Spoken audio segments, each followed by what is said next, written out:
If you'd like to participate in the discussion or leave us feedback, you can contact us at levelupyourgamingpodcast@gmail.com or find us on Facebook at facebook.com/levelupyourgaming. If you like the content and want to hear more of the show, subscribing will ensure you don't miss an episode. New episodes come out almost every Wednesday. Also, please review, tell a friend about the podcast, or share with your gaming group. Now sit back and enjoy the episode.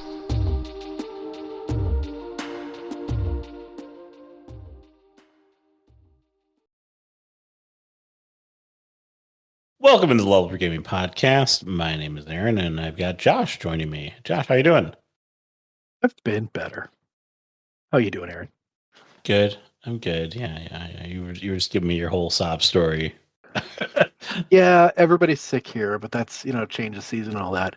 No, actually, I'd like to just bring up. We usually record these on Wednesdays, and I've got a Tuesday games. I've mentioned before. We're in between things, and some of the other players wanted to try some new stuff, and it did not go well. It just did not go well. What'd you try? Well, first things first is I've mentioned a couple of different VTTs that we've used, and one that I've been meaning to try but hadn't gotten around to yet is the Tabletop Simulator. Have you heard of this one? No. It's not a VTT. It is a physics simulator that has a table and tokens and dice and cards and other things in it. So you can load it up, connect to it with your friends, and you can play Uno or Go or chess or Warhammer. Okay. In a 3D environment. So you're actually picking up the pieces and moving them and stuff like that. Looks really cool. Also very confusing and complicated. And I mean, it's like real life in that, if you put your pieces out on a board, anybody can reach out and grab them and move them and mess with them, right? Oh, okay. All right. Yeah. Because it's not necessarily a game engine that says these things are supposed to be this way and that things are supposed to be that way. We had tried playing Uno with our friend John, who has been on the podcast before, talking about he is colorblind. And that's why some of the VTTs that we do, I try and make it easier for him to see things. So we're not like color coding things, because then he doesn't know what he's supposed to be doing. Uno has an aspect of color. Uno does have an aspect of color, but in an online game, most online games, they won't let you play the wrong color or card on a deck. But in the virtual tabletop, you can do whatever you want. As long as it's out there. And he just starts playing stuff, and I'm like, wait, hold on a second. That's the wrong color. And he goes, oh, I didn't know that it wouldn't stop me. And it was like, oh, hold on a second. The rules don't mean anything in these games because there are none. The rules are just the construct that, we as players decide that that's what's going to happen. And it was an interesting experience. But I can see some real potential in Tabletop Simulator. In that, you can literally throw anything at it. And that sounds great. So if you've got, pen and paper games and just some dice, then, you can put whatever map you want out just as like a picture and move your little pieces around on it. And it's great. Perfect. You don't have to worry about anything like, loading up other stuff. It probably should be very good if you wanted to incorporate technology into a in-person game. Mm-hmm. Yeah. But that's not where the trouble lied last night. That worked out fine. We got to play with it. It was interesting.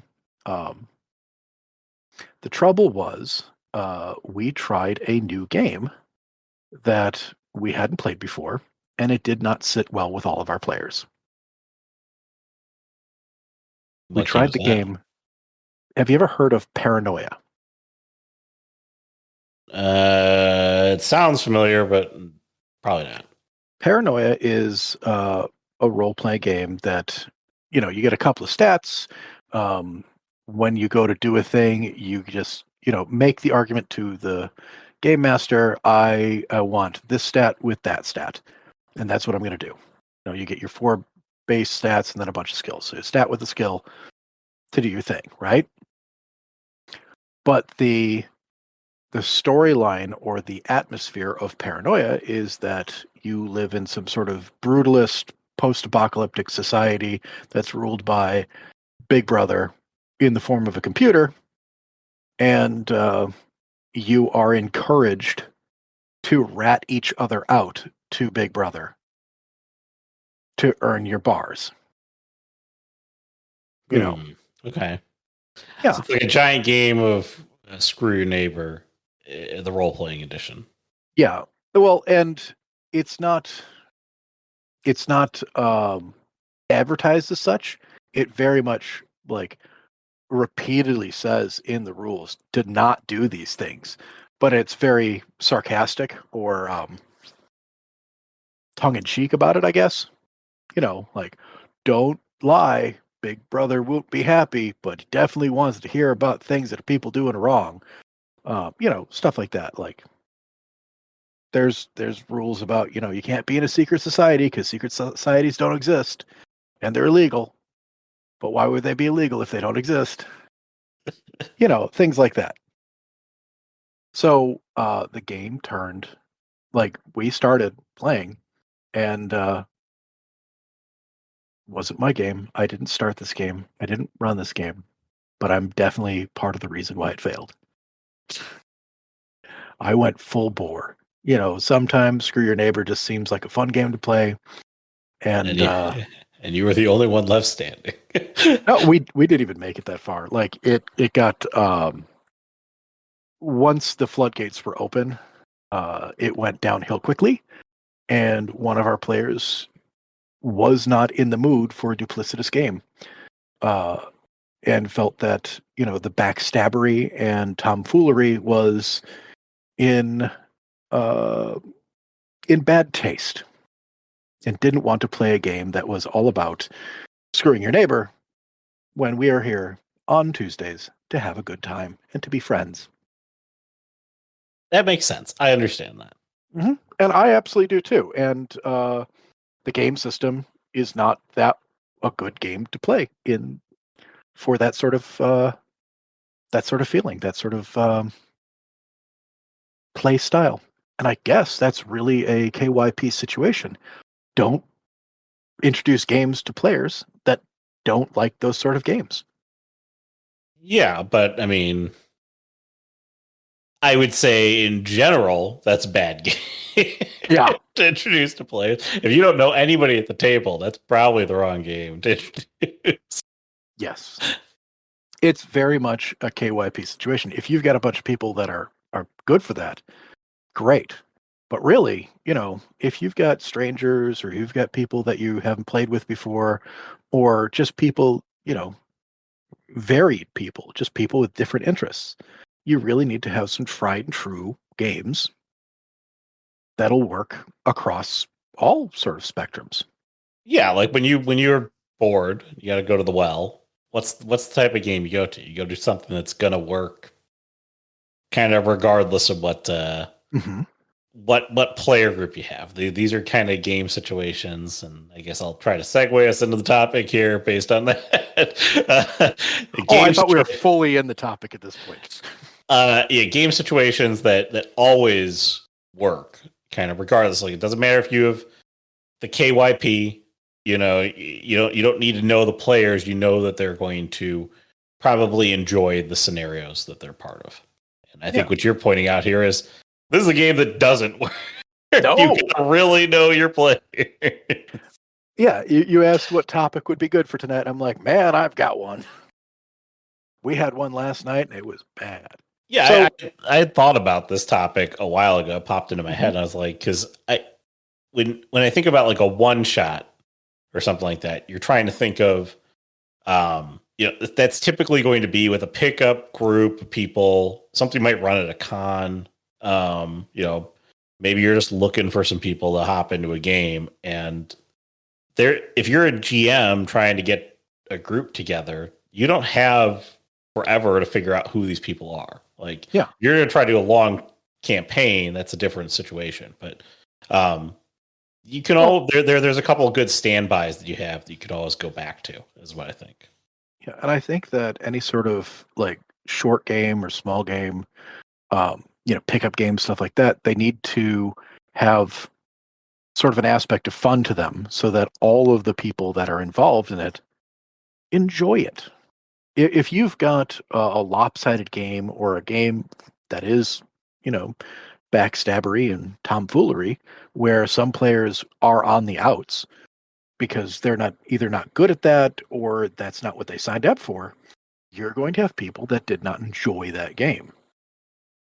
And we're here for fun. We're not here to, make enemies. If people are into that sort of thing, great.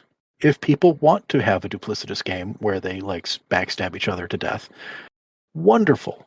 But that is very much a specific type of party. Yeah. That's a specific type of party. So I think going over what things don't work was where I started thinking about this. Like, what sort of things should you avoid? I won't completely derail your thoughts. So let's go with that. Which one? What doesn't work, Josh? What's not a good game? Games where players need to be duplicitous with each other. Yeah. Again, I think if your players are lying to each other, for the sake of the game, it's going to make it very hard for them to come together as a team. Yeah, adversarial games are hard to bring players together in because, again, you have to want to be actively working against the other players at the table. Mm-hmm. I think to that same point, if players are fighting with each other or are expected to fight with each other as part of the game or storyline, it's going to be difficult to get them to work together. Yeah, I've never been part of a game where PvP works well. No. It's always that's partially probably my player group, and I'm sure that some people listening to this are like, well, yeah, I always give Ted always beats up on Dave every time, and they have got a real rivalry going within the game, like. Yeah, but that's not healthy. Yeah, no, general PvP where like one of your players is going to come out on top of the other player, like definitively, is a very hard game to run. We've run a game like that, so I can say from experience that it sucks because unless you are an extremely objective GM, you will probably be more subjective to one of the players and want them to succeed because you like their plans better or you just like the person better. And it really is a great way to show your tabletop group who you favor at the table. Even if you are objective and let the players sort of, battle it out, when one player succeeds in overwhelming the other one, they have garnered that sort of, over the strength over the other one. Yes. And that in itself can cause animosity at a table. And if we're here for a short time, we're not having a fun time. Or if you're here for a long time, that's not. If you're there for a long time, it's going to be a much worse time. I don't like games where the goals are either not clear or where they change, and they change in a way that's not visible to the players. I think that if we're talking about games that work for everybody, you kind of have to avoid those things. You have to make clear and easy to follow sort of goalposts. This is the problem with like a lot of GMs really like the concept of like the sandbox game. Mm-hmm. And like in a true sandbox game, it's completely player driven and there are no goals set by the GM. And you'll, again, this is a very you can only run the type of game if you have very dedicated players who want to achieve specific things within your sandbox. And I think that any good sandbox game has to have story to it. So if you don't have story, or you don't have a goal, or you don't have some bigger plot that's like working its way in the background, then the players who are not as, oriented towards doing that sort of stuff, like really get shafted in that sort of game. Mm-hmm. And if you've got new players that are coming into a thing, and they're going to be steamrolled by players that have been there for a while, or players that have goals.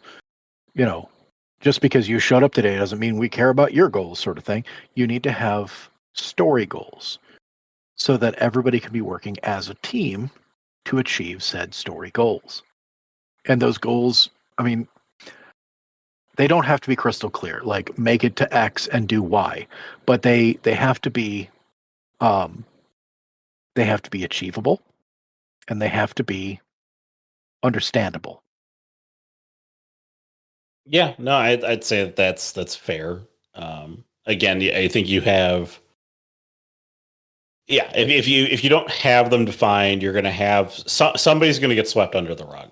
Again, it's just, or somebody's going to get brought along with somebody else, and they're just not going to enjoy everything as much. Even if you're playing like a milestone-esque system, which sort of defines your goals to get to your next level. But if you put that into an open world situation, and you say that like in order to achieve it, like players need to do X towards their own goal, like it's hard. It just is hard. You'd be surprised. A lot of people struggle with the creativity and to think of what they do, and new players have almost no clue as to what to do because they've never played the game. Yeah. I think my last 2 points that I put here are just the same thing that we reiterated. We spoke about before. Is that you shouldn't have games that are weighted heavily towards one player at the expense of the others.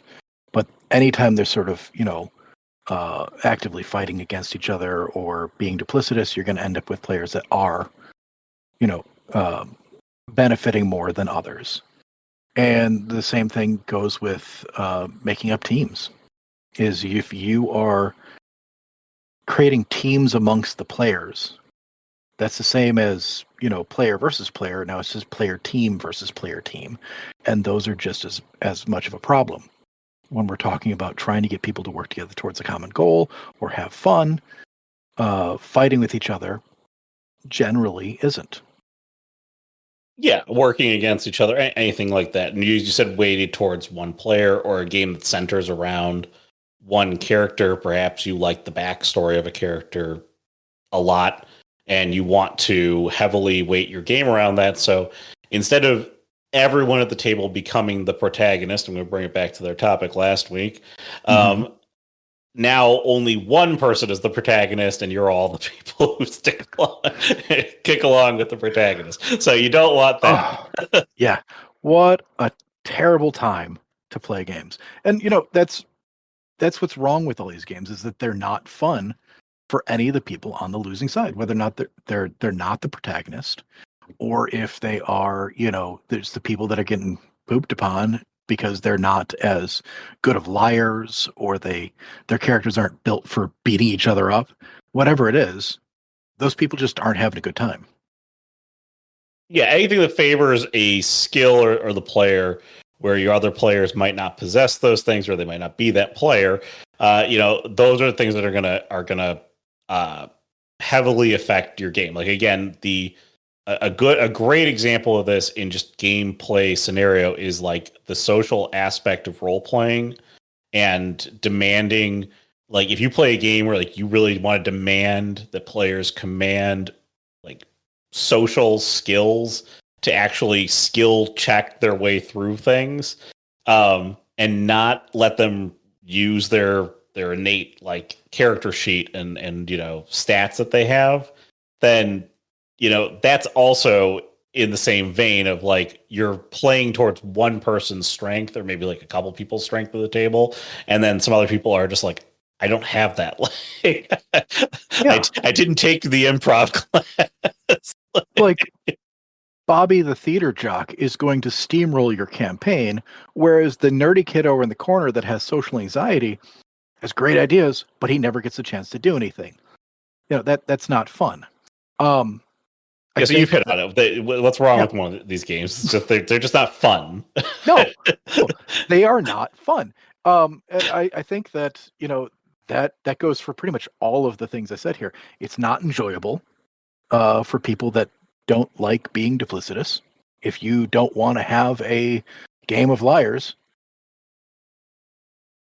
because you don't like liars, a lying game is not a fun game. If you've got trust issues, anytime there's sort of like betrayal between players, that's a problem. Betrayal between the game master and the players is different because it should, I'm not saying that the game master's role is inherently antagonistic towards the players, but there is some antagonism in the roles that the game master is going to play. They play the bad guys. They are coming after the good guys, or the good guys are going after the bad guys. The game master should be there to, facilitate the story, not to betray the party and make them unhappy with what had happened. And to that end, players rely on the rules to ensure that games are fair and fun. And if you mess with those rules or change them during the game, those goalposts are moving, or you're fudging things in a way that is not fun, your players are going to be hurt. It's going to be a bad time. This is detrimental in both directions too. I mean, it's been talked about the if you go back a long way with why, like, Jared and I did a podcast on why we cheat sometimes as GMs. Okay, if you cheat always in the favor of your players, it becomes noticeable and your players lose the fun in the game. Okay, if you cheat all the time, it loses the fun in the game. So even if the rules are more fair towards the players, always, it detracts from the enjoyment of the game because, well, I have all these rules to overcome your obstacles, and you're purposely just removing all the obstacles. That's not fun either. So you need to strike a balance between what is fair for the players, what's way too easy, or what is completely in their favor. You just gotta be careful about that sort of stuff. Yeah. So if we're here for good times, what makes a game good on a general broad scale? What do you like to play, Aaron? Yeah, I mean, again, anything. And really, the key here, I think it's going to come across at all these points, is that you better be working together. Okay, the players better be pulling on the same end of the rope. Yeah. All right, yeah. We're not playing tug of war in the Squid Game, and one of you ends up in the pit. No, it's a common goal, a cooperative goal, a thing that your players can work together towards. Once you have them working towards different ends or against each other, that's where the problem lies. They can have different tasks. Your players can have different paths that they need to go on, as long as the end goal is the same. They're both trying to achieve the same end result, but they have to come at it from two different directions and sort of work at it together from opposite ends. That's great. That's fun. Then you're relying on somebody else, and you're hoping that they succeed as much as you succeed. That's a good time. But the goals need to be, well defined or understandable. You need to understand what the end state is so that players can work together towards it. Yeah, it should be clear what you're doing.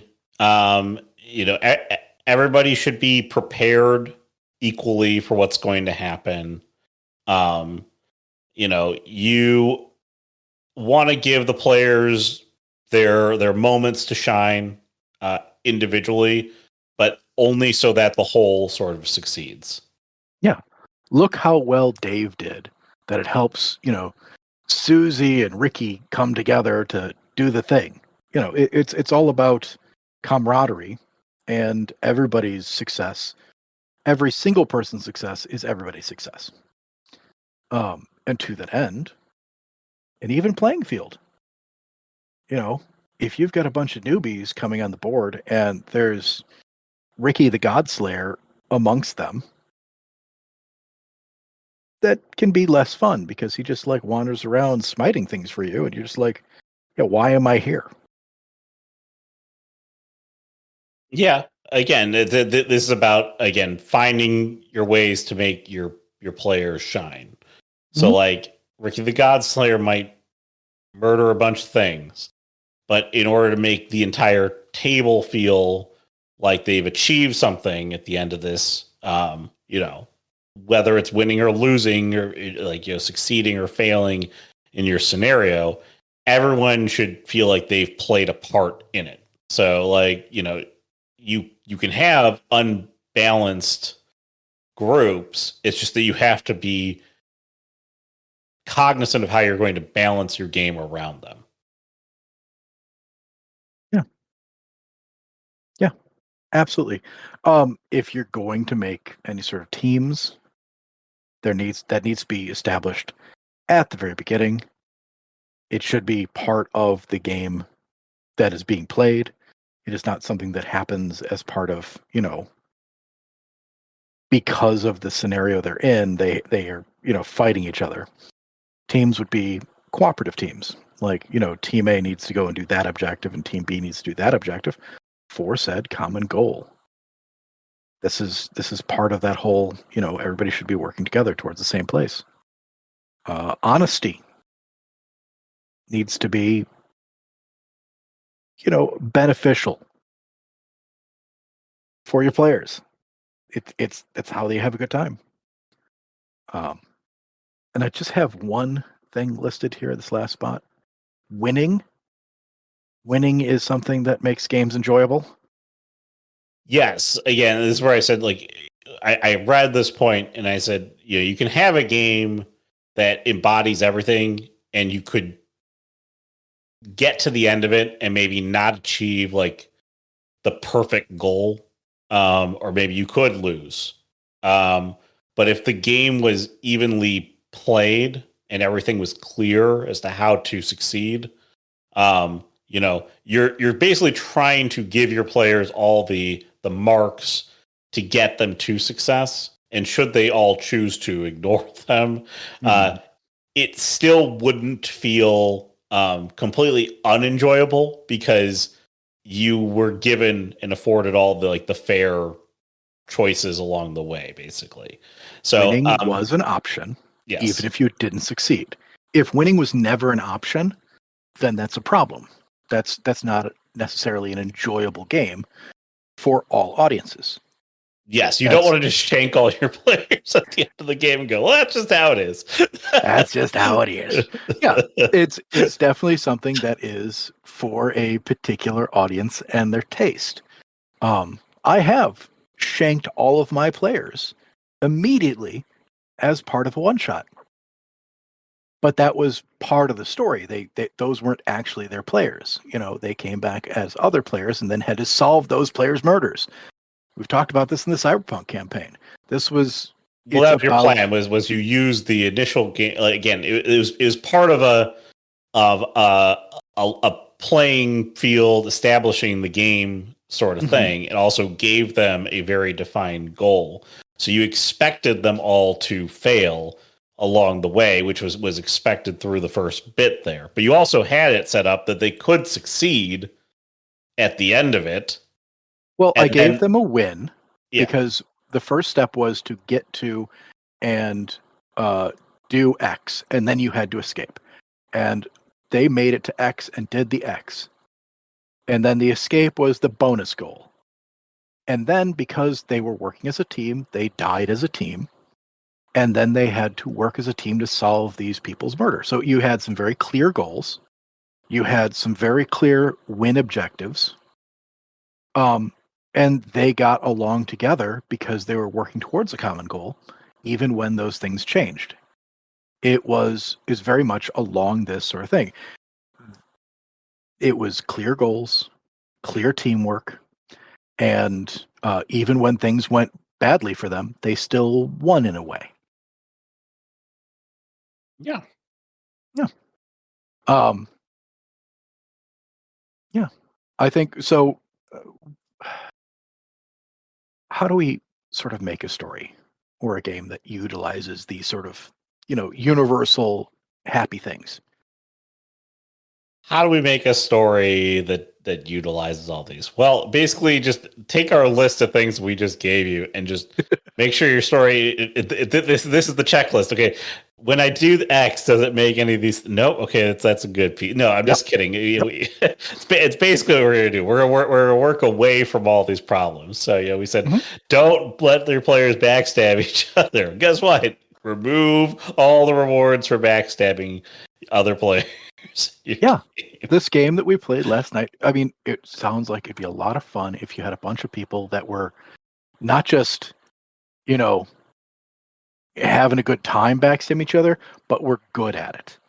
And are the sort of people that once you step away from the game are still friends.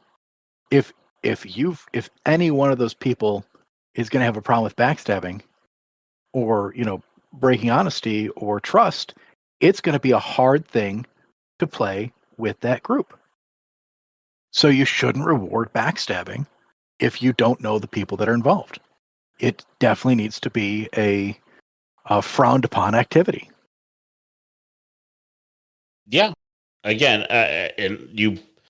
we've talked about it being that you've got good defined goals. So, make sure that they're very, very clear.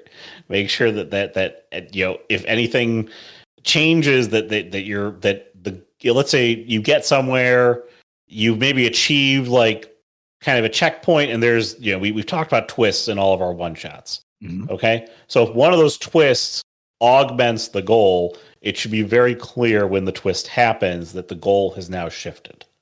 Yeah. Okay. So your players aren't still trying to reach that first place that doesn't exist anymore because this new thing has happened.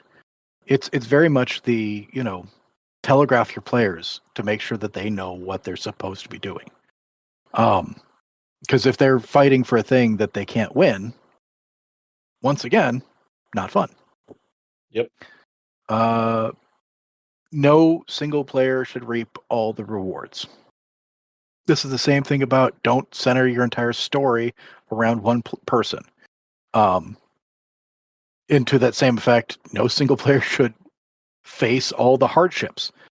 If I say don't give all the loot to one dude and make the story all about him, also don't make the story about that other guy and just like poop on him the entire time. That's not fun. Yeah, I mean, it works both ways. If the story is focusing on a single player at the table and success or failure of the group is based on his success or failure, you're going to have a bad time. It's not fun at all because it's just then you're sitting there like, okay, so just let him roll the dice, let him figure out the plan, let him do all this. Like, you're not engaged in the game anymore. The game and the universe is rotating around this one player. Yeah. And I think if we talked about teams, I think the team should be all the players versus the game or the game master. It shouldn't be, those two guys versus those two guys. Yeah. Yeah, that goes back to the cooperation point, which is that, any game that you're going to do goes, if you have good cooperation within your group, if there's a lot of brainstorming within your group, there's a lot of players scheming and working together, it's trying to overcome the obstacles the game master has put in your way, not the obstacles that another player puts in your way or something like that.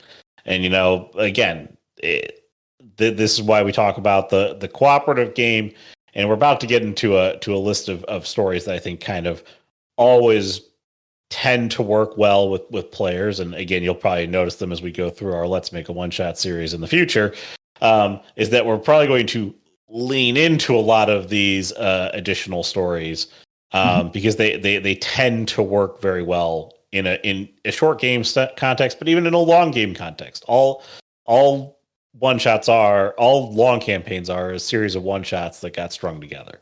Okay. Yeah, with a narrative flow through them. Yes. So I think that the number one that I put on here is something that we've covered in a number of different one-shots or in any sort of our short games. It's the murder mystery. Everybody loves a murder mystery. To avoid always going back to this well because it works so well. It's like it's the best. It's one of the easiest games to run. Okay, is a murder mystery, a game where something bad happens. The players know that it's happened. They've been called to assist it. You call them investigation games too. You work through, you interrogate a couple people, you find some clues, and then after you figured it out, after you get your clues together, you say, "I've got the business suit, the tie, the cologne. It was Steve the businessman." Yeah, in the parlor with his bad cologne.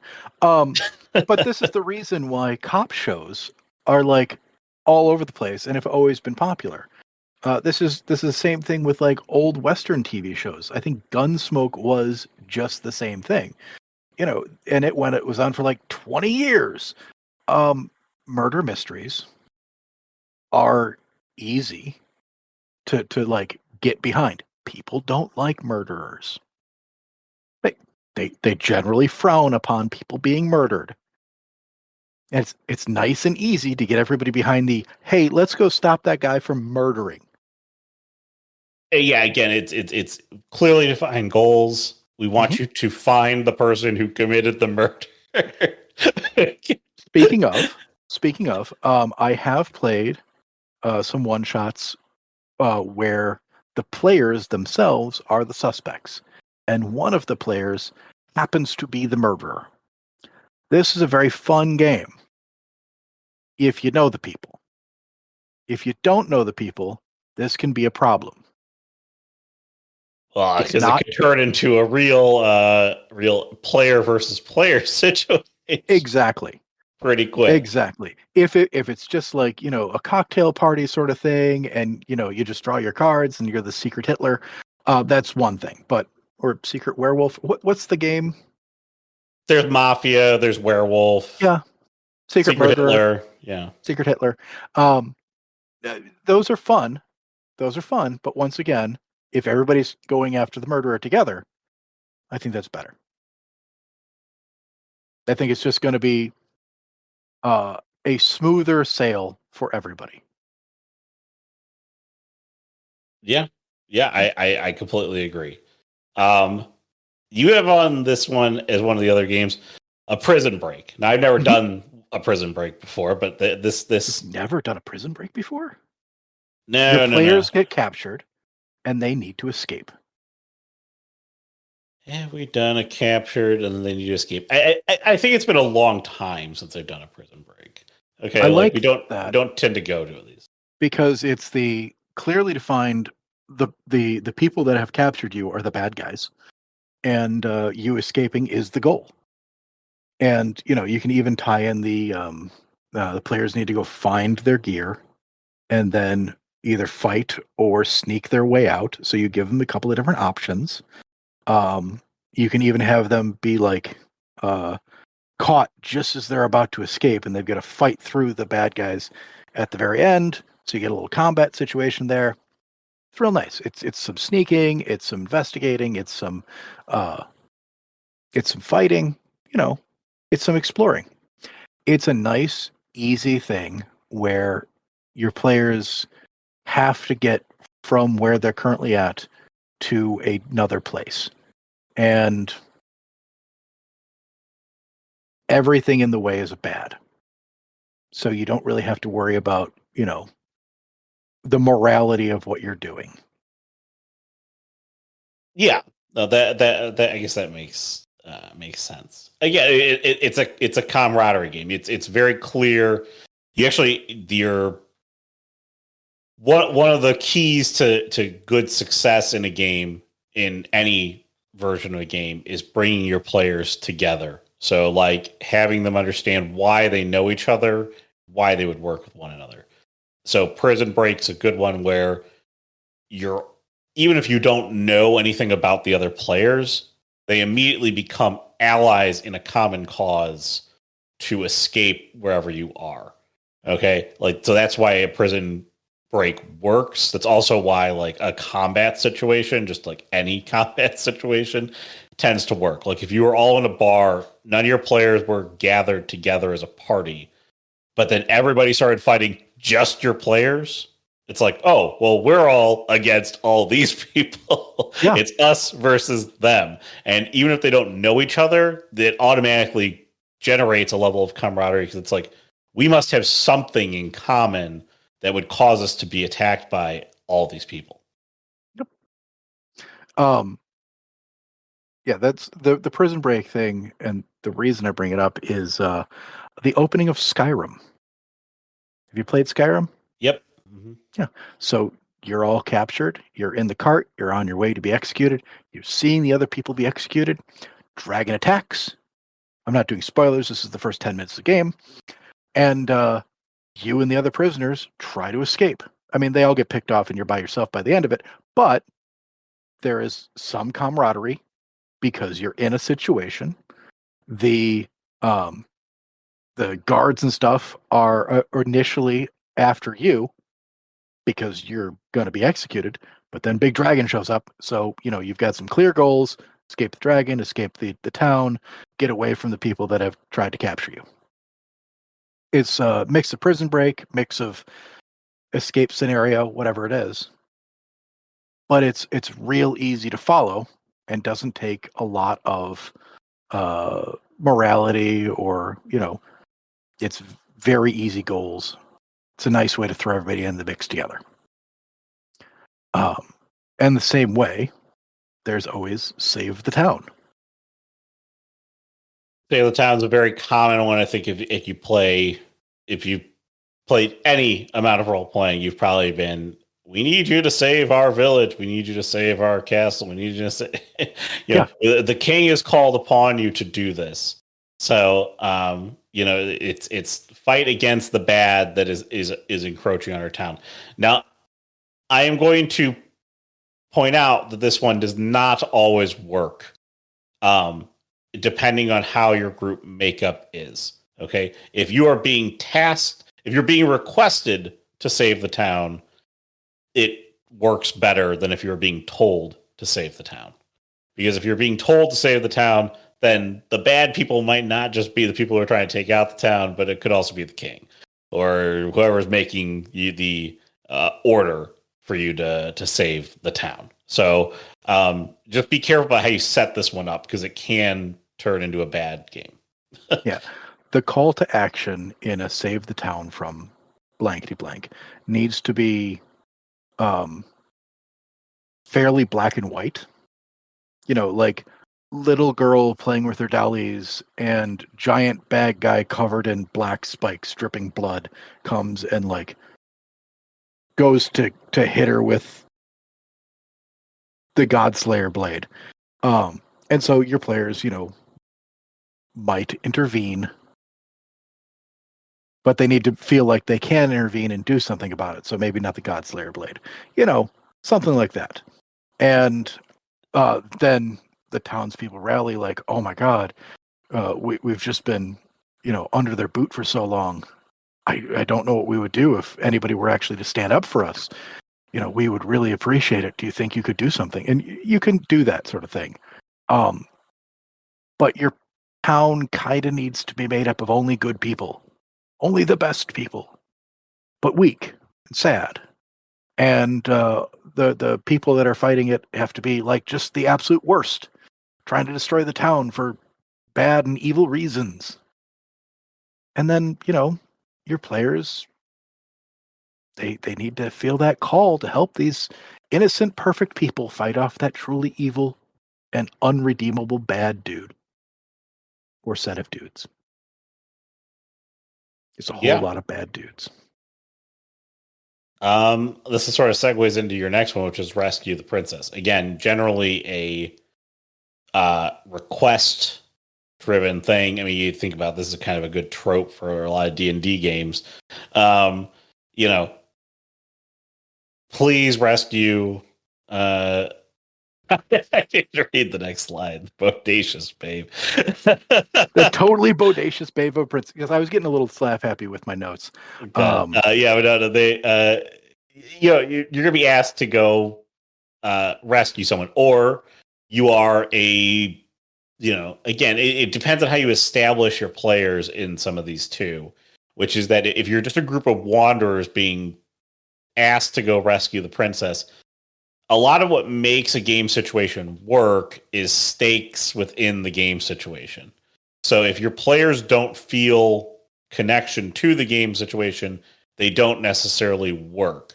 So some of these work only if you've set up the precursor for why your players would care about rescuing the princess. Yeah. In the very first Final Fantasy game, your players have to go and rescue said princess from said bad guy in some creepy temple up in some swamps. And but they can't proceed in the game past that because the king won't rebuild the only bridge out of town until it happens.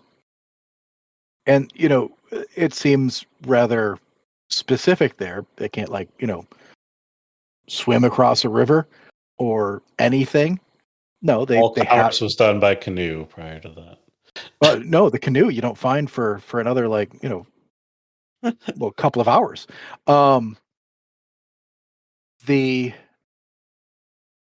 setting up some sort of trade-off. Either the players get rewarded with something they need, or that there is, the players aren't trusted unless they do the thing, and they need to get some sort of trust. There needs to be some sort of a reward that everyone can get behind. And then rescuing the princess is let's go and do that. I actually did write in here, or prince, if that's what you're into. It doesn't need to be a princess. Boys can be captured too. Yes. It's as simple as it's got to be. Go rescue captive, and make it rewarding. Make it that your play. It's a good point. Is that if your players might be the start of a game, need cash, need assistance in doing something else, a boon will be delivered onto them. This is a great way to run a game. Mm-hmm. Yeah. And it's just an easy way to sort of start things off. You've got, this person's been captured. Those are the bad guys. Go figure it out. Sometimes people don't need more. Go stop the bad guy. It's clear morality. This is those are bad guys. You're good guys. You don't like the bad guys. Bad guys don't like you. You don't have to worry about gray areas. And I think that's a big thing when we talk about any of these scenarios that work universally. They aren't morally gray. They aren't gritty and realistic. They are black versus white. Good versus evil. You don't need to be you don't need to be afraid of letting your players get into a fight with these people, because you want your players to get into a fight with them, and you don't want your players to pull punches when they get into the fight with them. And you want them all to have a goal that is common. And it's very easy to all go after the bad guys. If some of you well, I kind of agree with their points. I don't know if I want to fight them. No, you can't have that in a game that everybody's going to be working together towards. You got to have the same goal. So you infiltrate the other side's fortress. Again, sticking on the theme of the bad guys. We know who the bad guys are. The other ones. Yeah. That this is a war, or this is a bad guy fort, or whatever. They've got a fortress. You got to get inside. Maybe you got to shut down the evil thing, so the good guys don't die.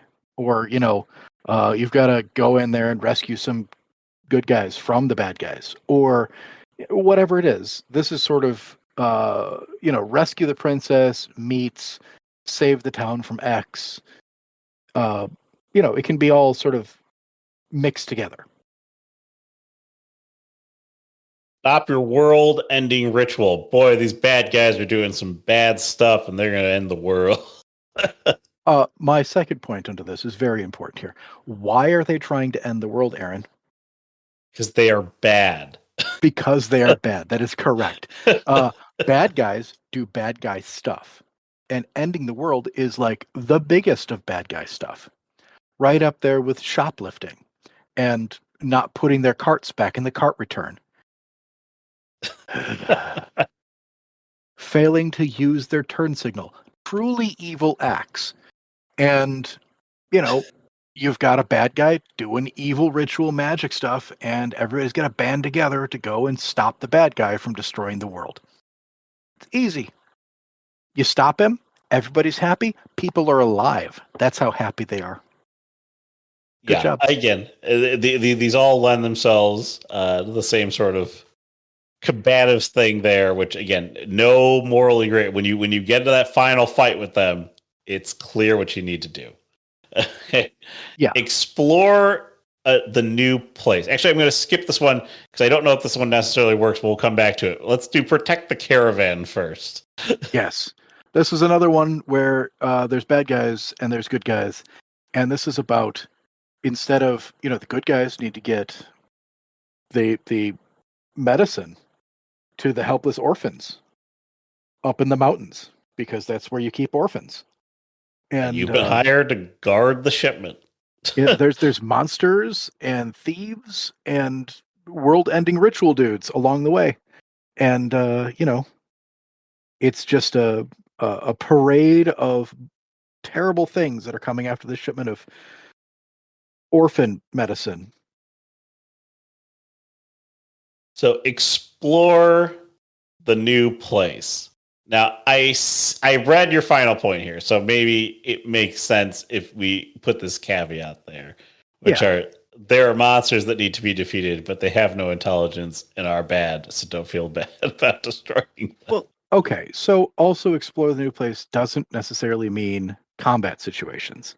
You could just have we found this new place, we think there's treasure inside, and then the players can go and explore, and you've got a bunch of traps and maybe puzzles to solve to get through.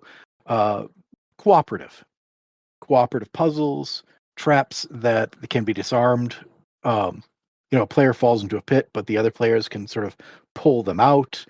There can be spike traps that trap people in the room, but the other players can turn off the spikes in certain areas, and you got to work together to sort of inch forward through the traps.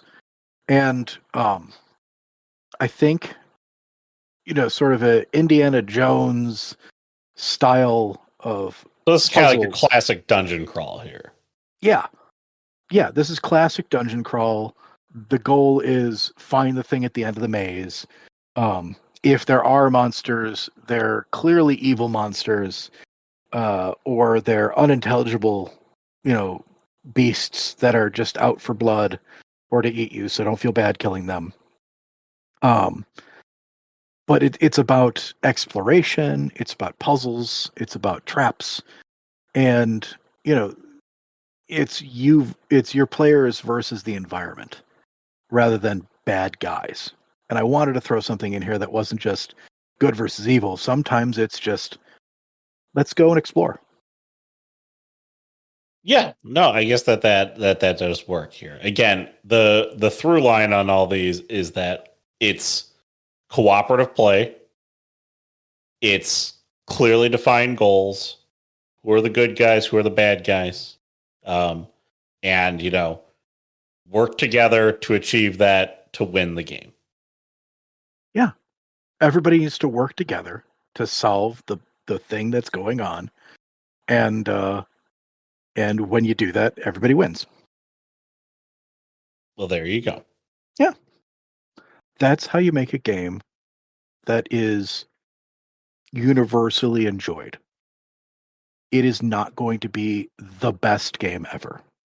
It is not going to be necessarily the game that everyone talks about and like, hey, remember that time that we saved the princess? Maybe they will. It could be. Yeah, no, you're correct. That these tend not to be they'll have memorable moments, but they might not be the game that like everyone goes to like, man, that was my favorite game ever. Like these are all good games though. When you play one of these games, you finish the story, you finish the out, you come to the end of the game, you should go, that was a fun time.